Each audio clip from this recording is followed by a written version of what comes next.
I am well. To be honest, I feel like I could cry, and I'm not 100% sure why. Except for I will say that just a lot going on in the world, both my own world and the world itself. And so, yeah, it's hard to hold it sometimes.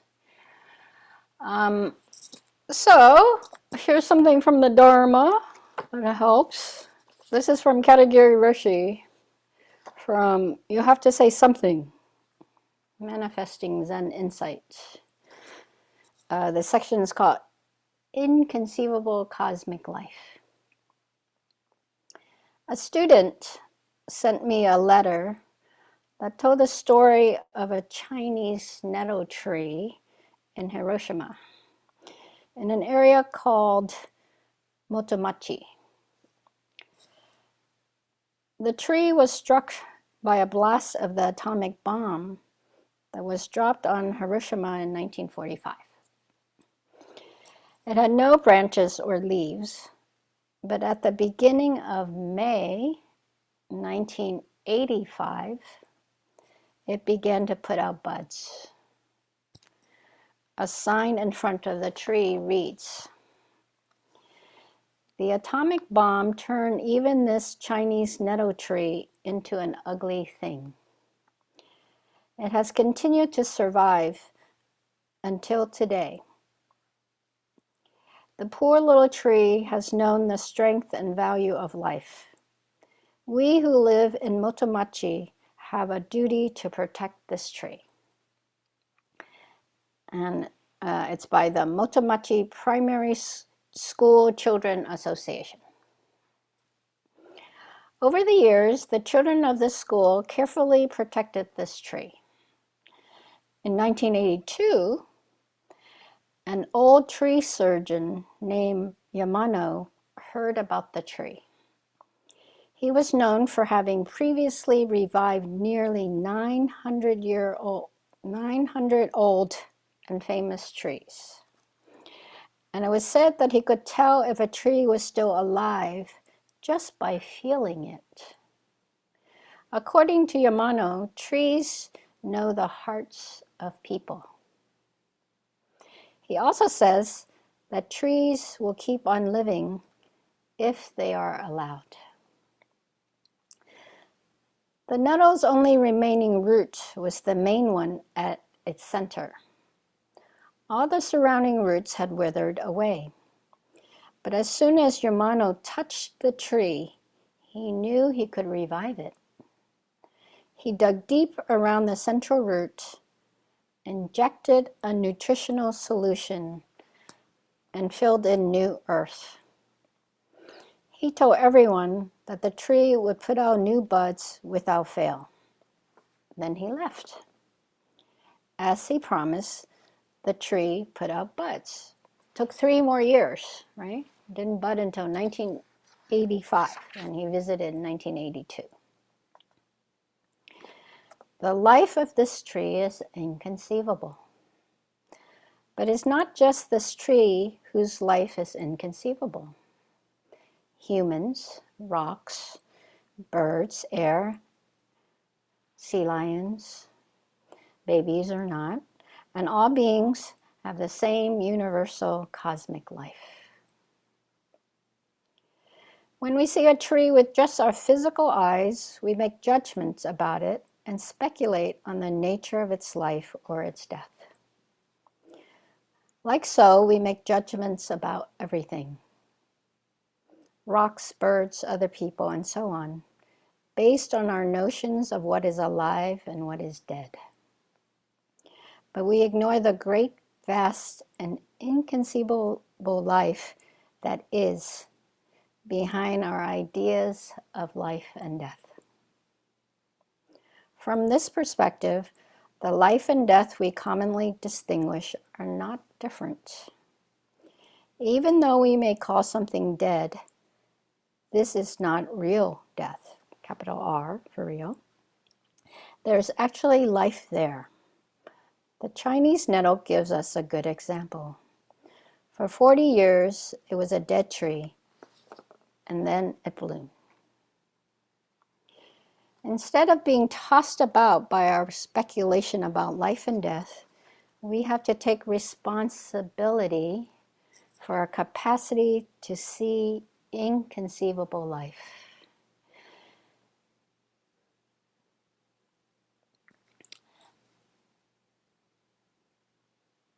I think that when I am suffering, I get stuck in relative.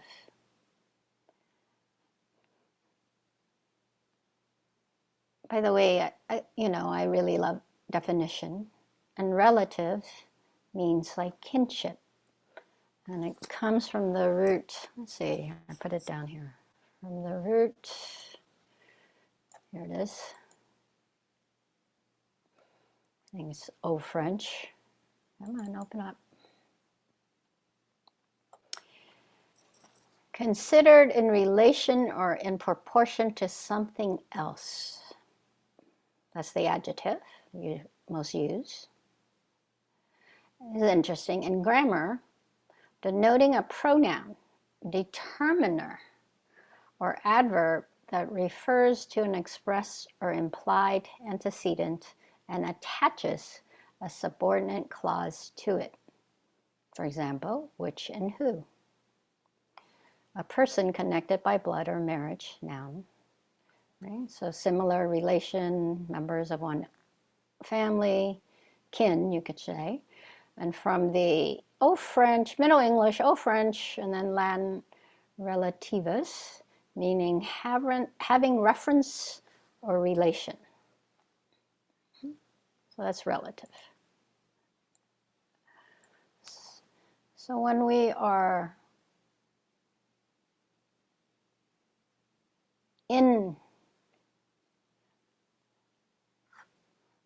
defining, when I'm defining my life about me and what's happening to me, then when I'm caught in that, it's not a problem defining life about me. In fact, what else am I supposed to do? I'm here all the time. I see out these eyes, I smell out these noses, I hear out these ears. So when is it then that it's suffering? And I think part of it is when we are caught that our relative experience is solid, defines us, and the weight of that becomes too much. Which doesn't mean that it shouldn't feel too much. There's war, there's death, there's abandonment, there's mental health, there's emotional health or lack of, there's disagreement. There's things in life that just breaks our heart, right? That gives us a sense that life is difficult, or that we will die, or that there's some death, either literally of someone we love, or know, or care about, or the death of a relationship, or a sense of livelihood, or access. So how do we live so that it isn't overwhelming? That's essentially it. Because it's not like any of that will go away, right? We can't, there's one way to interpret that the Buddha said that in life, there's old age, sickness, and death. And those are suffering, right? It's part of life. Dukkha dukkha is part of life. It's going to happen. Instead of being tossed about by our speculation about life and death, we have to take responsibility for our capacity to see inconceivable life. In Buddhism, we have the practice of shamatha vipassana meditation. Shamatha means tranquility or stillness, otherwise known as concentration, or the unification of concentration. That's what shamatha, or that's what samadhi means. Right? And shamatha is a method to achieve that. Vipassana generally means insight, but vipassana actually has two meanings. One refers to what we can experience through our bodies and minds, what we call worldly experience or worldly truth. The other means direct participation, the other means direct participation in inconceivable life. So he's defining vipassana here, or the practice of vipassana, which is insight meditation, which is investigative meditation, as understanding clearly what worldly experiences, the sensations of tightness, for instance, or the heartbreak of loss. And then it also means, how do we directly participate in inconceivable life? It may seem helpful to use vipassana merely as a means to participate in inconceivable life. I'll say that one again, because you probably didn't expect that one coming. When I say, oh, the second meaning is to fully participate in inconceivable life. And you're like, oh, there we go, the real meaning. It may seem helpful to use vipassana merely as a means to participate in inconceivable life. But that is not the final goal. The final goal is that your worldly life must merge with inconceivable life through actual realization. Before we conceptualize and separate ourselves from the world, there is something inconceivable. There is already universal cosmic life. It is why you are alive. So we do have tools, right? Our practice, very particularly in this sense, are meditative practices. Don't forget, shamatha and vipassana are really the two classes of meditations, methods of meditation. There are many versions of each of those. And so how is it that we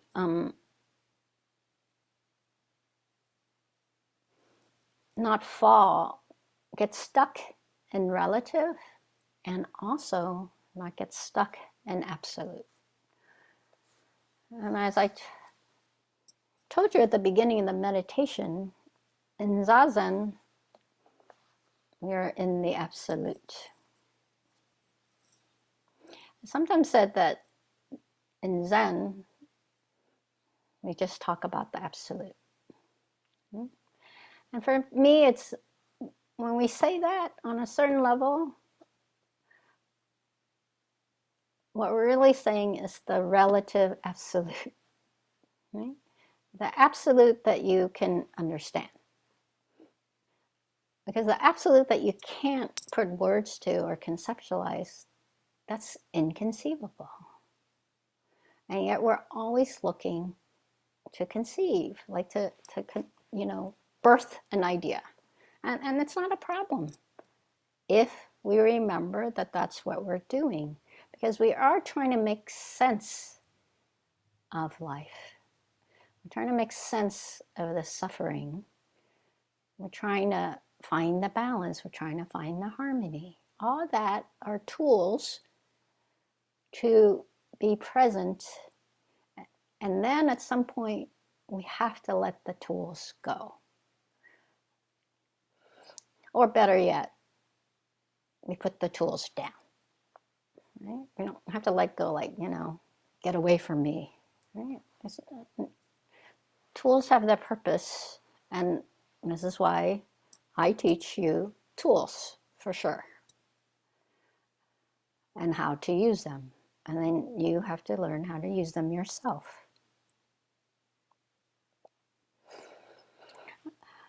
I was just thinking the rope chant that we do, not the content so much, though I could probably get into that too, but us doing it, that's the relative and the absolute happening. Each of us are chanting, and Zoom really shows, it's like this, on a certain way you could say Zoom is a filter of life to show us that there are lapses in how we receive information. Right? Because most of the time we just think, oh, this is happening now.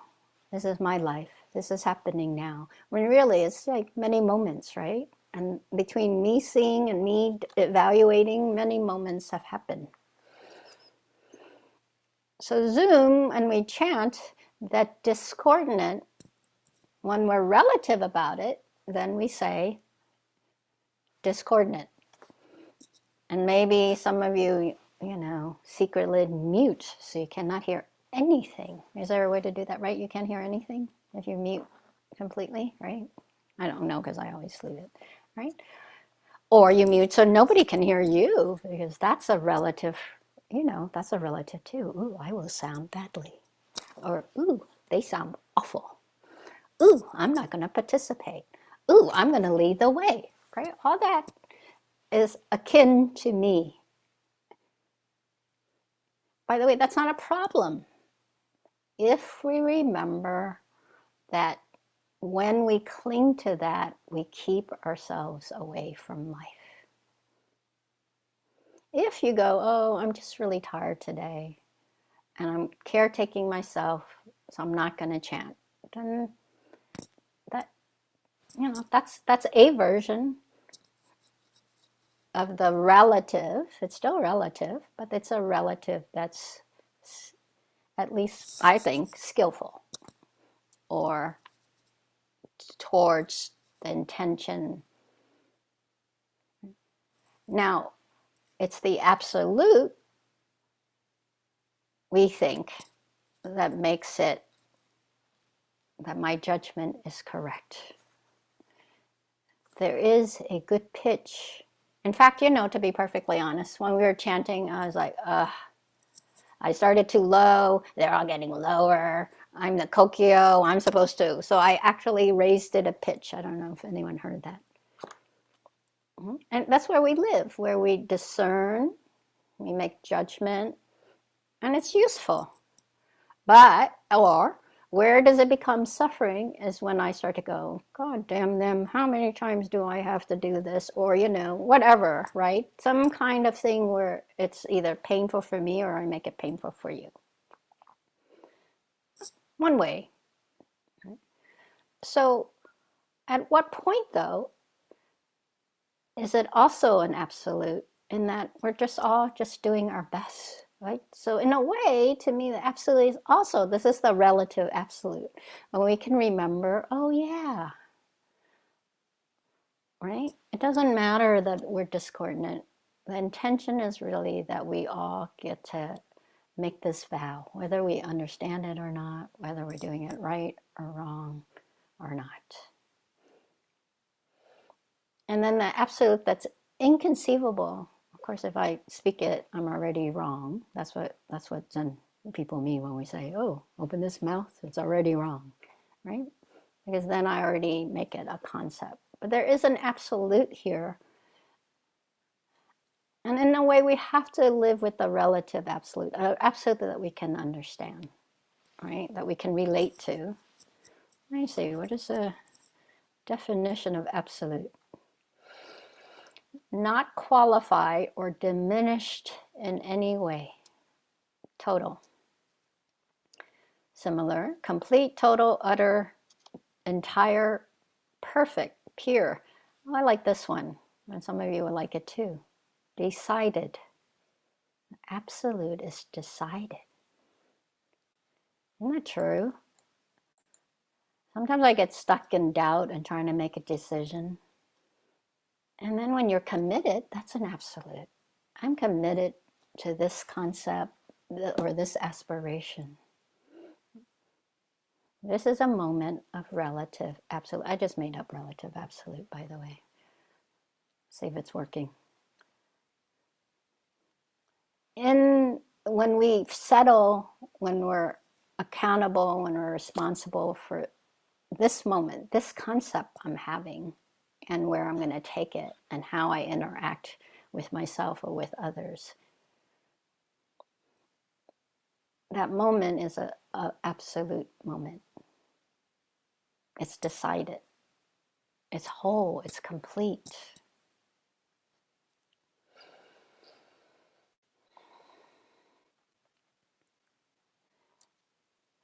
Viewed or existing independently and not in relation to other things, not relative or comparative.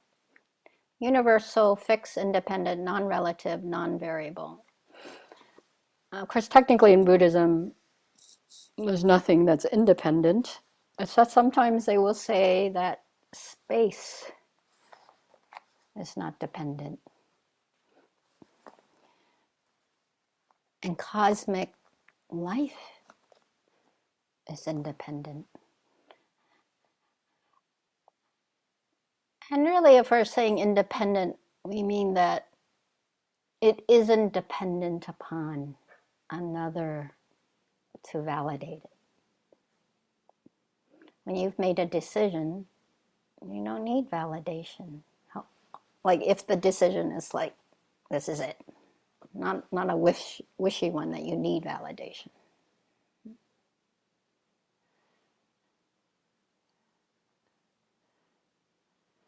A value or principle which is regarded as universally valid or which may be viewed without relation to other things. And perhaps there's that. In general, I'm not so convinced of that, to be perfectly, because I think culture is really not an absolute, whereas many people think it is. However, I like the root of absolute, freed, unrestricted, from the Latin absolutus, or the English is to absolve. Doesn't absolve mean to like forgive in a way, let go of responsibility, usually from a wrong? Just remember the Chinese nettle tree. According to our judgment, the tree was dead, yet it was actually alive. But where is this life and this death? They worked together for 40 years. They work together still, as they do in all things. There is a power in the Chinese nettle tree that is not a part of the tree. It's not inside the tree, nor is it outside. Whatever we may think about this, beyond our ideas of the life or death of this tree, there is an inconceivable world supporting this tree and allowing it to survive. It's a place where life and death work together, beyond our thoughts and speculations. Although we don't know how, after 40 years, the dead tree blooms. We listen to such stories and judge them impossible. But despite our judgments, the dead tree blooms. This is why we sit in Zazen. In the truth of Zazen, life and death are merging, moment after moment. And thus, because our lives are supported by all beings through the merging of life and death, we bring forth inconceivable life.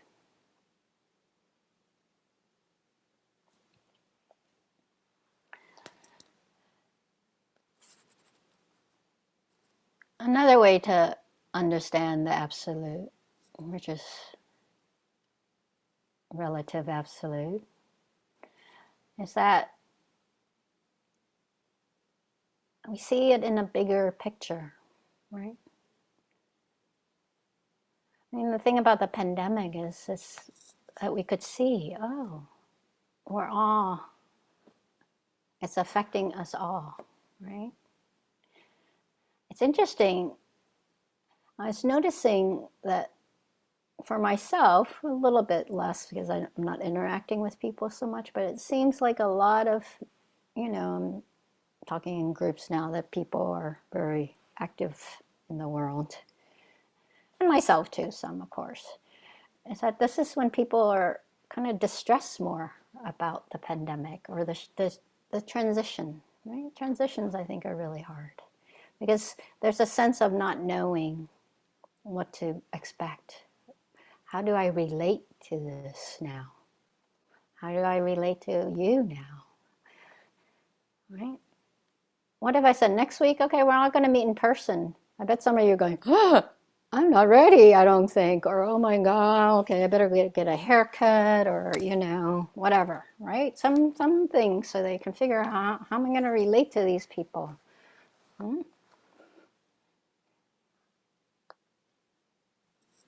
So we want to think, one way to remember the absolute is to think about it in relation to something bigger. Certainly, other human beings, other beings have similar practices, or similar experiences. When we expand in any of the Brahma Viharas, metta, karuna, mudita, upekkha, when we do that expansion, that's helping us to practice the absolute. Right? How do I know metta that I can just freely give away? What is my sense that it radiates to all beings without exception? So perhaps in space and then in time. How many of us are willing when we're suffering, when we think something is gone, to wait 40 years for it to bloom again? And of course, I'm not talking about just the, if someone dies, you're like, though if you believe in, rebirth, then you might find them sometime, other time. Lots of movies about lovers and that, right?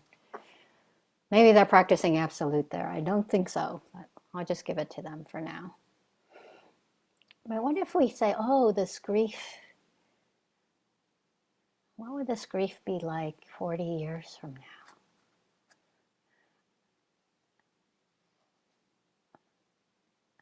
I mean, sometimes I think that, what is healing, or lately I've been thinking, what is to me healing or restorative is when I can make some sense now of a suffering of the past. And it takes time, and it takes skill, and it takes reflection. We like to think that insight just will come, I'm ready, come on, insight. And for the most part, certainly possible. And for the most part, it does take effort. It takes the relative effort to hold both the relative and the absolute. And to realize that the relative is the absolute and the absolute is the relative.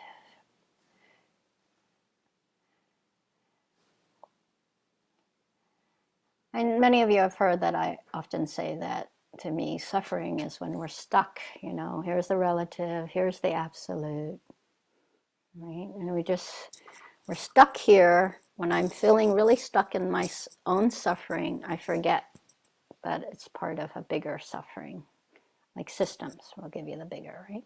So then we have to remember that. We have to be mindful of that so that we unclutch from over here and let ourselves swing towards the other way. Or sometimes I know when I'm suffering and I want that other end so badly, right? That's where the shouldn't, like I shouldn't be upset. I shouldn't be. That's for me, the shin, is when that I want to make the absolute here and not make the effort to let go, to get over there. Or I just push back from here because I'm rejecting the relative to swing all the way over there. And now I'm afraid. Either way, we're clinging. As opposed to, having this kind of relative life. Most of our life is here. And then, did I already share with you guys the fulcrum thing? Or is that somewhere else? I can't remember. Now, the thing is, that absolute over there is the relative absolute. Because I'm over here and I think that's the absolute over there. Or, right, so I'm either get me that absolute, or I'm just going to push from here and get over there. But really, the absolute is wherever you are. It's the absolute. So if you change your perspective, right, instead of swinging this way, if you become the fulcrum, then you're always centered.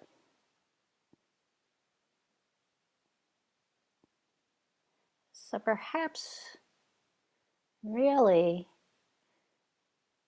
we're practicing to not hang on at all. Or another way to put it is that we're practicing to just be wherever we are. And the suffering is when we think we should be elsewhere. And for most of us, I feel here and I want to be over there, or I know over there is how it should be. And why is there so much of that over there? I know, right?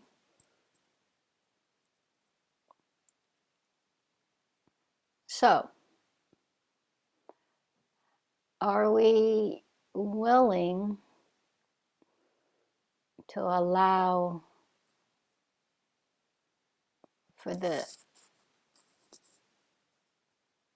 for life, right? In this case, we're talking discomfort, we're talking about death, like in the tree or in real life. But we can do the same about joy or happiness, right? Oh, I'm so happy, but I could be happier, or how long will it last? Or it's a good happy till I say someone else is happier, or a different happy.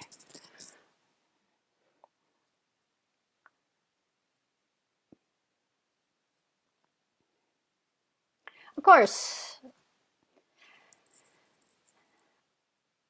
we want to use the relative absolute as a tool also.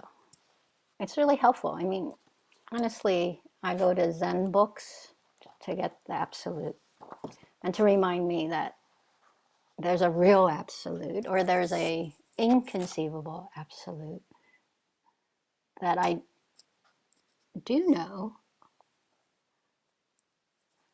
But once I put it into words so that I can usually hang on to it or make it into something or keep it longer or bank on it or give it away even on a certain level. Right?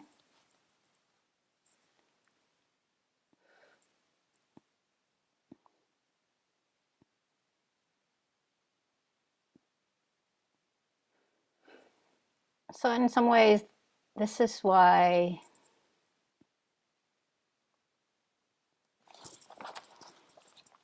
let me read this part again. The atom bomb turned even this Chinese nettle tree into an ugly thing.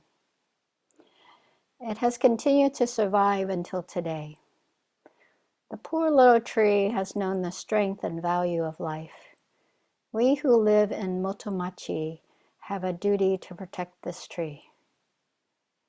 Oh, I probably could put that on my headstone.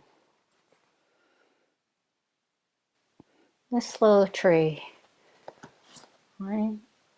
Perhaps life has made it what seemingly is ugly. And perhaps with enough practice and care, which is not just my own, right? Otherwise you wouldn't come to Sangha, or you wouldn't have other connections. So maybe the quality that we're really going for is, are we just willing to attend to our own and other people's lives? Good and bad, even when it looks ugly, right or wrong, great or small, near or far.